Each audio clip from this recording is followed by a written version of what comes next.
अरविंद केजरीवाल के नेतृत्व वाली आम आदमी पार्टी ने आधिकारिक तौर पर इंडिया गठबंधन से बाहर होने का ऐलान कर दिया। आम आदमी पार्टी ने शुक्रवार को इंडिया गठबंधन से अपनी दूरी बनाते हुए कहा कि अब वह विपक्षी गठजोड़ का हिस्सा नहीं है और इसका नेतृत्व करने में कांग्रेस पार्टी की भूमिका पर सवाल उठाया। वहीं इस पर कांग्रेस की तरफ से भी बयान सामने आया है और आम आदमी पार्टी पर तीखा हमला बोला है। आप नेताओं के बयान पर पलटवार करते हुए कांग्रेस नेता संदीप दीक्षित ने कहा कि हमने हमेशा आम आदमी पार्टी की मंशा पर सवाल उठाया था कि उनका इंडिया गठबंधन या भाजपा के खिलाफ किसी भी गठबंधन का समर्थन करने का इरादा नहीं था। वे सुविधा के लिए इंडिया गठबंधन में शामिल हुए थे। उनका असली मकसद सत्ता भोगना, लक्ष्मी जी की सेवा करना है। उन्हें वही करना है जो भाजपा कहती है। कैसे देखते हैं, क्या देखिए, उनकी मंशा पर तो हमने हमेशा सवाल उठाए थे, क्योंकि उनका कोई मंशा इंडिया अलायंस, कोई बीजेपी के खिलाफ या बीजेपी के खिलाफ कोई गठबंधन को समर्थन देने का नहीं है। वो बीजेपी की बी टीम रही है, हम हमेशा इसको कहते रहे हैं। और उस समय क्या हुआ था, इन पे केस होने लगे तो ऐसा लगा कि जैसे कुछ वो जो दो सौतेले भाइयों के बीच में कुछ झगड़ा हो गया होगा आपस में। इनको लग रहा था कि मुझे और विपक्षी दलों का समर्थन चाहिए होगा, नहीं तो लंबा जेल डाल देंगे। चुनाव खत्म हो गए, वो उस चीज़ की अब ज़रूरत नहीं पड़ी, तो इनको लगता होगा या फिर कुछ अंडरस्टैंडिंग हो गई होगी बीजेपी से। अब बीजेपी ने कहा कि भाई बिहार आ रहा है, गुजरात आ रहा है, अपनी इंपॉर्टेंस दिखाओ, हरवाओ दूसरी पार्टियों को, हमको जितवाओ। तो वो अपने पुराने काम में लग गए हैं। तो इसलिए इन्होंने इंडिया गठबंधन तो कन्वीनियंस के लिए ज्वाइन किया था, और अपना असली मकसद जो उनका है, जिसमें थोड़ा बहुत सत्ता भोगना, सत्ता के साथ थोड़े लक्ष्मी जी के सेवक और उनकी पूजा ये लोग को ज़रूरत से ज़्यादा करते हैं।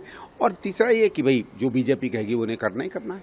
देखिए, उनका कुछ नहीं है, हो सकता कल ज्वाइन कर जाएं, हो सकता परसों ज्वाइन कर जाएं, उन पर एक और सीबीआई केस हो जाए, उनको लगे कि नहीं, उनको ममता जी की, शरद पवार जी की, इन सब की ज़रूरत है, फिर ज्वाइन कर जाएंगे। दिक्कत हमारे यहाँ ये है कि आदरणीय ममता जी हैं, शरद पवार जी हैं, शिवसेना के लोग हैं, ये लोग उसको पहचान नहीं पाते हैं। ये दिक्कत है। हम लोग तो पहले से जानते हैं उनको, लेकिन ये लोग नहीं पहचानते, क्योंकि इनसे सीधे सीधे उस आदमी का टकराव नहीं होता है। अब हो सकता है कि थोड़ी बहुत समझ में आई हो कि वो क्या है, मतलब गिरगिट भी उस आदमी से कम रंग बदलता है।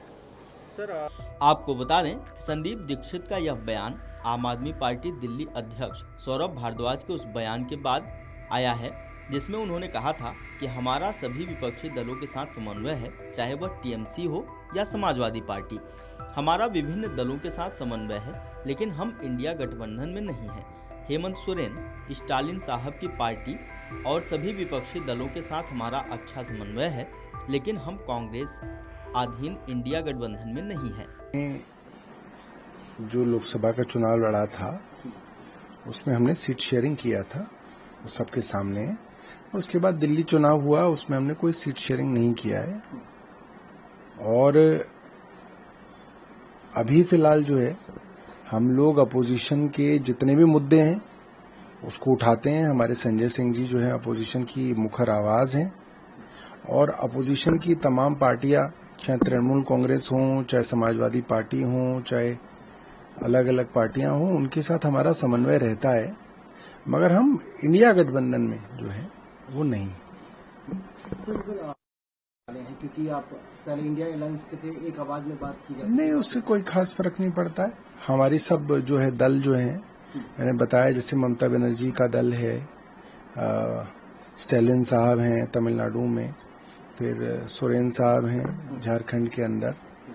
तमाम जितने भी अपोजिशन पार्टियां हैं उनसे हमारा बड़ा अच्छा जो है कोऑर्डिनेशन रहता है, और उनके साथ विपक्ष की आवाज हमेशा उठाई जाती है। हाँ, हम इंडिया गठबंधन में जो है कांग्रेस के अधीन जो है, जो इंडिया गठबंधन है उसमें नहीं है।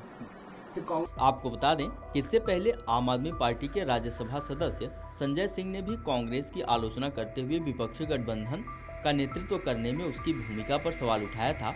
उन्होंने पूछा कि यह बच्चों का खेल नहीं है। क्या लोकसभा चुनाव 2024 के बाद उन्होंने कोई बैठक की? क्या इंडिया गठबंधन के विस्तार की कोई पहल हुई? कभी वे अखिलेश यादव की आलोचना करते हैं, कभी उद्धव ठाकरे की, तो कभी ममता बनर्जी की। इंडिया ब्लॉक को एकजुट रहना चाहिए था। कांग्रेस इस गठबंधन की सबसे बड़ी पार्टी है, लेकिन क्या उसने विपक्षी एकता सुनिश्चित करने में कोई भूमिका निभाई? वीडियो डेस्क, अमर उजाला.com। अगर आप ये वीडियो YouTube पर देख रहे हैं तो हमारे चैनल को सब्सक्राइब कर बेल आइकन दबाएं और Facebook पर देख रहे हैं तो हमारे पेज को लाइक करें।